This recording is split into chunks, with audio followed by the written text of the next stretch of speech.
Hey guys, it's Kat and I'm back today for my November favourites and fails. So this is a series where I look back at the last month of products that I've been using, whether they're new products or they're just products that I have in my collection, and I'll let you know what products I've been really enjoying and what products I haven't been enjoying too much. There's not too many fails this month, which is quite good, but I've also been trying to use products that I enjoy because I want to. Anyway, this might be my last favorites and fails for the year. I will definitely do, I don't know if it's going to be the end of the year or early next year. I'll definitely do sort of like a recap of my top products in 2019. I don't know if I'll also do a December favorites. I'm not too sure. We'll see how many products crop up as favorites. Before I do continue, I do want to quickly mention that on my eyes I've got the Urban Decay Naked Honey. This is one that I'm just starting a review of, so that's what's on my eyes. It's actually not a favorites product on my eyes, and the lip product I will be mentioning in my favorites. So let's get on to it. I may as well start with lip products because I have been liking lip products a lot this month, and to the point where I have been getting back into liquid lipsticks, which I have always dabbled in, but I think this month I've been using them quite a lot. I like a bold lip as well. It's quite fun, and I have sort of been pairing that with more muted eyes. So last month I mentioned really enjoying one of the liquid lipsticks from Jouer. So this is Terra, which I mentioned in a favorites last month. I did mention Cabernet as being a fail because it just didn't really work for me. But I was like, I really want to buy more of these. And luckily I went to a Mecca store opening or a store reopening in High Point earlier in November. And it was the first time I ever saw Jouer on the shelves. So this was the biggest Mecca, and it's a combination of Mecca Maxima and Mecca Cosmetica in High Point, biggest Mecca store in all of Australia, or the world, I guess. And they had Jouer on the shelf, which I was really excited about. So I picked up another shade. It looks very similar. This is a shade Tawny Rose. I sort of wanted something a little bit more browny, but they didn't have any. I don't know if they just don't have any in the range or if they didn't have any on the shelf or they haven't brought it to Australia. I'm not too sure. But Terra is the one from last month that I really loved. And Tawny Rose, like I said, is quite similar, but I wanted to buy another one. This is a little bit more sort of purple toned, so it's a little bit more mauvey kind of toned. So I have been wearing this quite a lot. It's a really nice formula as well. So I say the nudes are great. The dark color I didn't love, and that's a comparison. So Terra and Tawny Rose. Another liquid lipstick that I've been getting back into, and I think it's just sort of like the Christmas period. I'm like, oh, I want to get back into it. Are my Melted Mattes from Too Faced from last year. These are the two that I've sort of delved back into. So one is Hot Buttered Rum. I love this shade. It didn't come back this year. It was in like the mini pack last year. I wish it did come back this year. It didn't. But I have been loving it and I've been, pulling it back out. So if I want something a little bit more warm toned and deep, I go for this. A few people did say to me in comments when I've worn this or mentioned this, that they've brought it back this year. They haven't. They brought back a little eyeshadow palette called Hot Buttered Rum, but they didn't bring back the liquid lipstick, unfortunately. It's a beautiful liquid lipstick. And also Gingerbread Girl I've been getting back into. This is my favorite of the two. So there's Gingerbread Girl and Gingerbread Man. Gingerbread Man is a little bit brighter and more orange. This is deeper and more red. I find that this one, even though generally the rule of thumb, in my opinion, is the darker it is, the worse it wears. In this instance, I think the darker one, which is Gingerbread Girl, wears a lot better than the Gingerbread Man. So those are the sort of liquid lipsticks that I've been sort of delving into a lot. But the one that's on my lips, which is also new to me, is by Jeffree Star. This is the Shane Dawson collaboration shade, Jeffree What the Fuck. And with this one, it's quite funny because historically I really don't like Jeffree Star liquid lipsticks. They don't work on me. They feel heavy. The first one I tried was Firestarter. It was like house paint on your lips where it goes on and it sticks on, but it starts wearing off crumbly and you have to like remove it. It was nasty. I remember I wore it to work one day and by like, I think 11 a.m. I had to go to the bathroom and scrub it off because it was disgusting. So I didn't have too much faith in this. I have since then tried a few other sort of popular shades, like some of the really popular nude ones, and they're okay. Still not my favorite formula, still not something I rave about. But this color I really, really love, and I've been looking for a liquid lipstick or a lip product in this color for a while that lasts really well. Now, I was sort of concerned that this was going to be like Firestarter, where it applies and then sticks to your lips and then sort of feels heavy and bally as you sort of like live your life. It doesn't. This one's a really, really, really beautiful shade. It sort of is a lot thinner than some of his other formulas that I've tried anyway, but it's quite opaque, so it looks really nice on the lips. This is just one sort of thin coat, and it also fades down, so it doesn't feel dry or like crumbly or like gross. It's actually really, really beautiful, and I like that they've added a scent. So it's got like a root beer scent, which I think is kind of fun, but this is definitely a lip product that I like. It's the only sort of Jeffree style liquid lipstick that I'm like, I get it. The other ones I don't get. I also have the shade Are You Filming from the same range, so the Shane Dawson sort of collaboration, and I don't like this one as much. I do love this shade, like it's typical sort of red that I would really, really love. It's like a bright red with a slight orange tint to it. I just find this one to be a little bit more streaky, and you need to apply a couple of coats to make it opaque, which is not my favorite thing, and then it sort of feels a bit heavier. Does last pretty well, has the same scent, but definitely this pink one is my favorite. The pink one's beautiful. Following on from the Jouer thing, I did also want to mention that I picked up another highlighter. So last month I mentioned Citrine, which was a highlighter from Jouer that I really, really enjoyed. And I ended up picking up the shade Rose Gold at that Mecca launch as well. So they look quite similar in the pan. This is Citrine, this is Rose Gold. The difference is this is more of your traditional champagne. It's got almost like a, I would say, very, very light gold base and a cool tone shift, whereas this one is a pink base with a bit of a gold shift. I don't know if you can see that gold shift.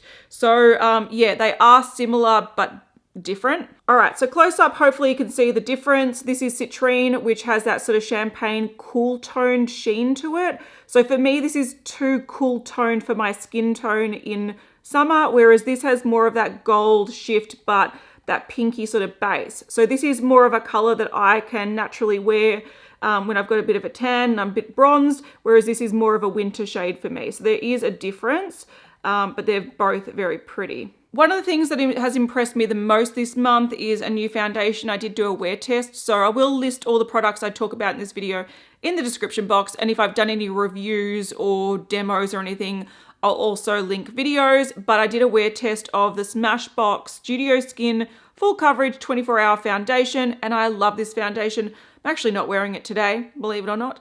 But this is a very, very full coverage foundation. It is a matte foundation, so it's not for the faint-hearted, but it is a very, very long-wearing oil control foundation that doesn't leave you feeling too dry and look too cakey. So I really love this. I've been wearing it so much. I did get sample pots before I bought it, so I was aware that I really liked the formula. I got 2 shades because I felt the need to mix 2 shades to get my perfect shade, which isn't the worst thing in the world because one is more of like a winter shade, one is more of a summer shade, and then together is sort of like the middle seasons and is what I sort of my skin tone right now. So I use a mix between 1.15 and 2.15. I also found that I had to go for more cooler tone shades because the shades run very yellow. So yeah, even if you normally go a neutral, you might find that you go more cool tone because that's more of a true neutral. So it's a bit funny. I wouldn't recommend buying these online because you're probably going to get your shade wrong. I would say if you can go in store and get a sample and have a play. But I think these are beautiful. These aren't going to be for everyone. Like I said, it's full coverage. And the problem with full coverage is you do need a shade that matches you well. Otherwise, it looks really obscure. But it's a very, very comfortable, long-wearing, full coverage foundation. I really enjoy it. I would say that people that like things like Estee Lauder Double Wear will love these. For me, Estee Lauder Double Wear looked too cakey and it broke me out. So I've never been a fan of Estee Lauder Double Wear, but this would offer you the same sort of concept A lot of coverage, which is great if you're like me and you have a lot of redness in your skin. If you have any like acne scarring or any concerns, this will cover it. It also doubles as like a concealer, so you just need to put a little bit more on.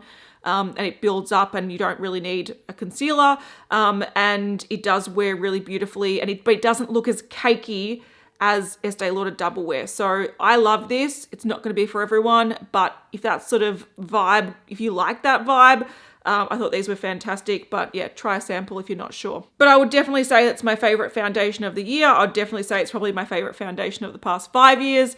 And what's also good about it is if you do want less coverage, I have actually paired it with things like tinted moisturizers, just to add a little bit more coverage and to make it a little bit more sort of dewy and a little bit less full coverage matte. So I sort of see it as being a full coverage foundation, but also sort of like custom cover drops, where if you do want to just add some coverage to another product, you can do that. And I do that quite a lot, where I'll get a tinted moisturizer and just sort of mix it half-half to add a bit more coverage. So yeah, I dig it. I love it. Another product that I've been really enjoying, and I sort of have been half using this and half trying to use my Project Pan stuff, but it's the first time I've used the Bobbi Brown Vitamin Enriched Face Base. Now, this is a very expensive product.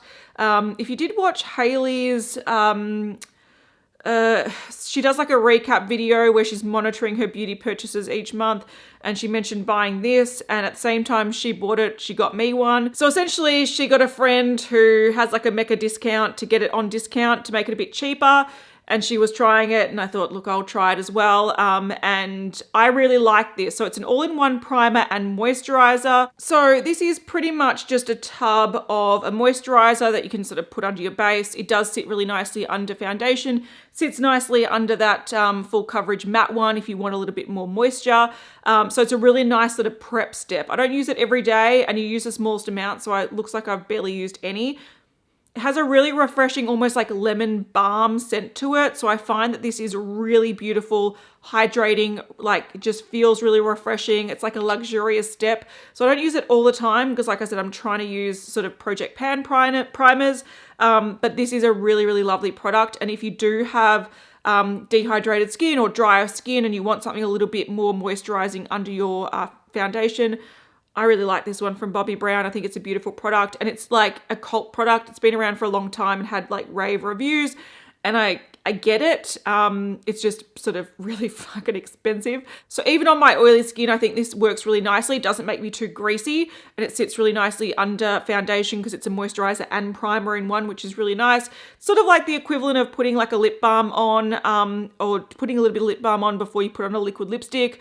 Sort of, if you still like that matte finish, you can still get a bit of like protection and hydration under your base with this, and I dig it. I like it. I get the hype. Another thing I sort of get the hype about, but this is going to be an interesting one because I've sort of get the hype and don't get the hype. I think last week I put up a video which was about skincare that I didn't think, or brands I didn't think were worth the hype. And a few people asked me what I think of Tatcha. Now, up until this week, I've only used one Tatcha product, and it was this moisturizer.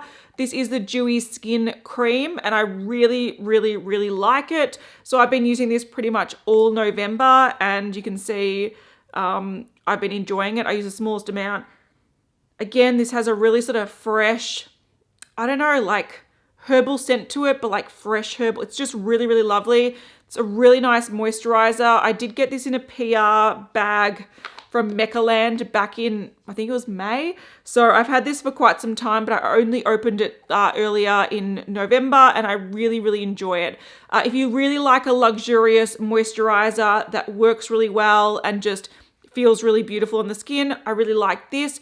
But I have to say, because I like this so much, I picked up a couple more things from Tatcha, and I'm not liking them as much. I've only opened them the last couple of days, but still this is a thing that I like the most. So I don't think if Tatcha overall is a brand for me, but if you do like sort of luxurious moisturizers, this is one that I have been really enjoying and sort of savoring. But I'll have to update you guys on what I think about the other two products that I picked up after loving this, because I don't think they're as good as this. So even though I enjoy this and this is a favorite, I'm still trying to figure out how Tatcha sort of works in my life, if that makes sense.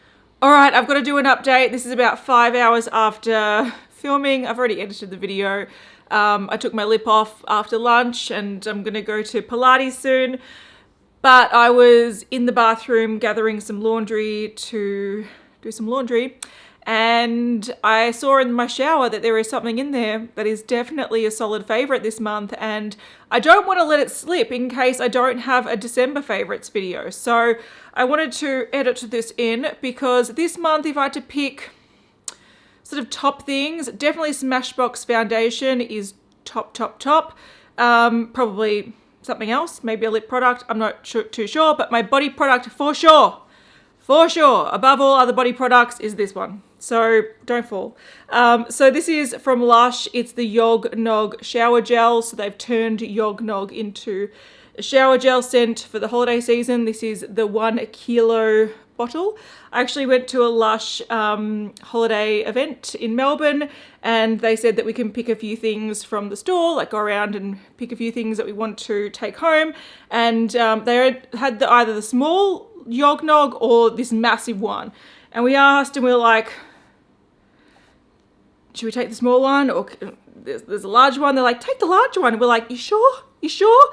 So we were able to take the large one and I love this shower gel.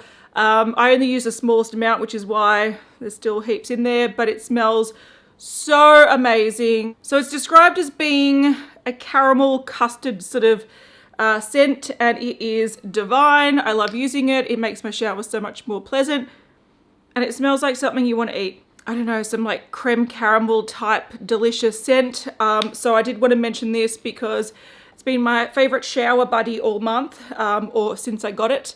And it is a holiday limited edition scent. So if you do love the Yog Nog scent, it is out, it is available, and it is definitely in my top 3 favorite products of the month. And I can't believe I left it in my shower when I was filming before, but I remedied that situation. The baby's here. All right, I'm going to talk about a couple of body products and then I'm going to jump back into makeup and my fails.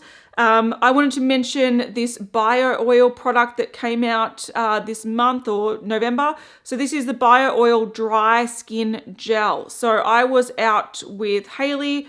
We were going out for lunch for her birthday and she was talking about how she saw a billboard on the freeway for a new bio oil product and she really wanted to track it down. And I said, I've been into body oils as well, so I'll give it a crack. She's on medication for her skin and it's making her skin really dry. So she likes to use body oils and stuff. And this is something that I have been using a little bit recently and I've been really enjoying it. So this is a really interesting product. You pop the lid open and it looks like this, which is kind of gross. You use the smallest amount, just a little bit. And it is a gel, but it sort of turns into a oil as you're putting it on.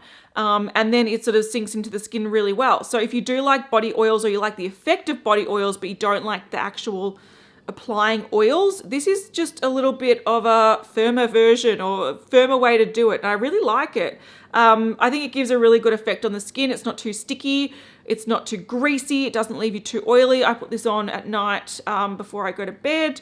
And I really like it. So yeah, it's just an alternative to a body oil. And it's probably a better like travel sort of version, or yeah, if you just don't like pumping out greasy oil and putting it on you, this is just a slightly different way to do it, which I like. Another body product that I've been using quite a lot, it's a new product from Saint Tropez.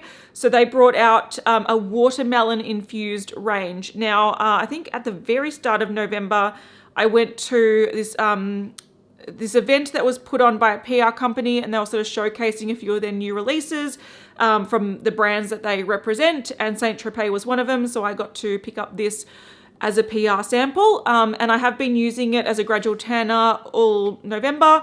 I don't use it every day. I don't use it every week. I just use it when I sort of feel the need to. I sort of like the effect of this after one application. I think it gives you enough, gives me enough sort of color that keeps me happy. So I pretty much might use this like the night before I'm going to be wearing a dress or a skirt or something, and the maximum that I would apply is maybe twice, like 2 days in a row. Otherwise it sort of gets a bit too fake tan looking. So it's just a gradual tanner. It is a moisturizer. It's a sort of lotion that's a white lotion. And one thing I really do like about this is you can put it on before you go to bed. It's not streaky. I haven't had any issues with streakiness. I think Saint-Tropez is really good for that. And I also find that it doesn't transfer onto my pajamas because it is a gradual tanner. So I wake up the next day, I've got a bit more color, which is really nice. This scent I'm a little bit funny about. I really like watermelon scented things, and I thought this was going to be like, I was like, oh my God, this is going to be amazing.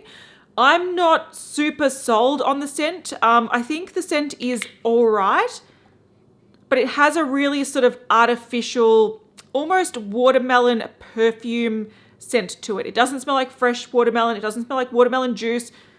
It definitely smells like watermelon perfume. So if you can imagine like a body spray, like a deodorant sort of body spray type thing in a watermelon strong scent, that's what this is. So I don't love it, but I do think it's a lot better than things like coconut or whatever, because for me, I really hate the smell of coconut, and it really annoys me that most fake tans have the smell of coconut. So this is a nice change. It doesn't linger for super long, so I find that the next day you don't smell like watermelon, or if you put it on in the morning, throughout the day you don't really smell like watermelon, but it does sort of cover the fake tan scent a little bit. So yeah, I like this as a product. I like the watermelon over coconut, but I wouldn't buy this just for the watermelon, if that makes sense. It's not like an amazing watermelon scent, but it is a nice gradual tanner that I've been using a lot throughout November, and I'll continue throughout December. Another thing I wanted to mention that I actually did get at that same PR event, and this is something that I wanted to get for a long time, and I've been using it for a month now, and I thought I will just tell you about it. This is just the box because mine's actually in the wash, but this is the Slip Pure Silk Pillowcase. Now, I actually do own a silk pillowcase, and I just find I'm the kind of person that has a lot of bed linen, and so when we put pillowcases and stuff away after folding them, I don't find the pillowcase for a long time. Like, it takes me like 6 weeks to find it again. So I do actually have a silk pillowcase that I got probably about 4 years ago, and I do use it occasionally, but I don't use it every night. So it was really nice that I was able to pick up another one as sort of like so I can alternate with it. And I had been looking at silk pillowcases for a long time. I wasn't sure which brand to go for. So when I saw this at that PR event, I was like, oh, I'd love to try it. Yeah, I've been using it. It's good. It works well. The benefits of silk pillowcases are essentially it's better for your skin, so you don't get the sort of tugging, and you don't get those crease marks that you often get with sort of just like your normal pillows. And also it's supposed to cause less frizz and damage to your hair when you're like rolling around during the night. Now, I don't know if it does that. I think that's one of those things that time will tell. I always go to bed with my hair up, so I don't really notice frizz versus no frizz because it's often up, but I think it is a comfy pillowcase and I do enjoy it. I do have to say that one downside to this is because it's so slippery, I sometimes find that it wants to slip off the pillow. But yeah, I have been happy with this, and I'm keen to put it out on the line so I can have it back in my life. All right, I want to recap some palettes that I used in the last month because I have mainly been doing palette reviews or finishing palette reviews, and then I'll show you also what I've been using on my eyes when I'm not doing palette reviews. So essentially I did a review of the 3 Huda nude palettes. So we've got the light nude, we've got the rich nude, and we've got the medium nude. Now I would say only one of these is a favorite for me. It's definitely not this one. It's probably my least favorite. The medium nude that I thought was going to be my favorite is probably my second favorite. But the one that is like a legitimate favorite at the end of the month is the rich nude palette. Now, this is one that I didn't think I was going to reach for too often. And to be fair, it's one that I won't reach for really, really often because it creates quite bold looks. But the looks you do get out of it are beautiful. Every look I used creating this palette, and since doing that review using this palette, the looks have been beautiful. They're smoky, they're gorgeous, they're sparkly, and I think this matte shade here is gorgeous. I would honestly keep this palette on my desk to pair this shade with any other look, just to smoke it up a little bit without adding too much black to a look. So this palette created gorgeous looks. I did need to use glitter glues with the shimmers to make them really stick to the eye and create a beautiful effect. But this palette created really, really, really stunning, sort of deeper, smoky look. So if you want a sort of rosy, reddy, purpley, sort of deep look. These are so flattering. This is definitely my favorite out of the three. I will definitely reach for these in the future, but I don't think they're favorites because the formula just makes it quite hard to use. Now, the funny thing about it is that you can create some beautiful looks with these, but I feel like they're a lot more bold and not everyday friendly as you sort of led to believe when you buy these. So I would probably say that the Rich one is a favorite and these are a sort of a fail only because I sort of expect them to be very easy to use. You know, get a brush, chuck it on, you have this beautiful nude look, whereas they end up leaning very, very colorful on the eyes, very rosy, very pink, very orange. So I was a little bit disappointed in the light and the medium because they just weren't what I was expecting. But if I do want a warm, sparkly, beautiful eye, I know if I reach for glitter glue, this will create a beautiful look. So I do like the effects that the palettes give. It's just that I wanted them to be a little bit more everyday wearable. But the one that definitely stood out to me was this one because it's probably one of my best sort of smoky eye palettes that I own. Every look I used with this one was gorgeous. Bold, but gorgeous. Recap of the XO Beauty Heaps of Sweets palette. This was a palette that I just did a review of recently, and I did like most of the looks I created in it. Once again, I didn't love the formula of this, so this sort of shade has the same problem as the Huda one, where it's quite flaky, doesn't want to grip to the eye. You really need a glitter glue to make it stick to the eye. At least with the Huda ones, they gave a really twinkly, beautiful effect. This just gives you a basic effect that you think should be applied normally with a brush and a primer. Like, you shouldn't need to go out of your way to make this shade work. But the rest of the shades I think worked really nicely. And what I liked most about this was that every single shade worked well with every other single shade. So I think that is what makes this palette really great. You can, pick this shade with that shade, or that shade with this shade, or that shade with that shade, whatever it might be. You can close your eyes, pick a couple of shades, and you'll create a cohesive look, which I think is very, very, very rare right now in the industry. I find, especially if you've got a palette with a few colors, often the colors will clash. And that's a problem that I have with some palettes. I just don't think it's very versatile because you need to reach for other palettes to make all the shades work together, which I think is not my favorite. I thought this is a very smart laid out palette. The quality wasn't my all-time favorite, and the colors in here aren't my all-time favorite, but if these colors do interest you, I do think it's a smart palette.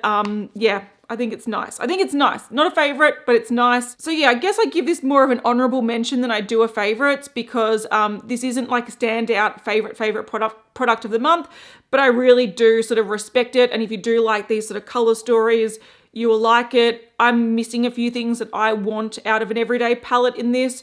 But otherwise it is quite nice. Admittedly, when I haven't been wearing those, I've been pretty basic with my eyeshadows, and I'll show you an example of what I have been reaching for. So this is a NARS little duo. I've got the shades Fez and Hammamet 1 in here. So they're two individuals that I sort of just rearranged. I've got sort of like your bronzy gold copper shade and just a transition-y kind of blending out shade. Sometimes I use just those. Just another example of eyeshadows I've been wearing a lot this month when I'm not reviewing palettes. I've got my melt stack here. I've actually got two stacks here. So the first one is the Rust stack. I haven't been using this too much. It's an all matte stack. But the one I wanted to talk about is the Blueprint stack. So this does actually have blues in it. They're like split pans, which are good. So there's a lot of shades in here. I've used that a little bit, not too much, but the shades that I've been really loving, this one, which is really crumbly, but it's really, really beautiful. So that shade is called Hot Wire, but I've been particularly also loving these two. So we've got Hammered and Nailed. So this is a sort of example of a duo that I've been loving. So when I want something a little bit more nude and light, I go for this. If I want something a little bit more dark and sort of bronzy, I go for this. So that's sort of like a good example of what I've been wearing a lot this month. And sometimes if I want a little bit more warm, I'll add some of that sort of color to it as well. All right, last thing I want to talk about is an update from last month. I wanted to update you guys on Shiseido situation.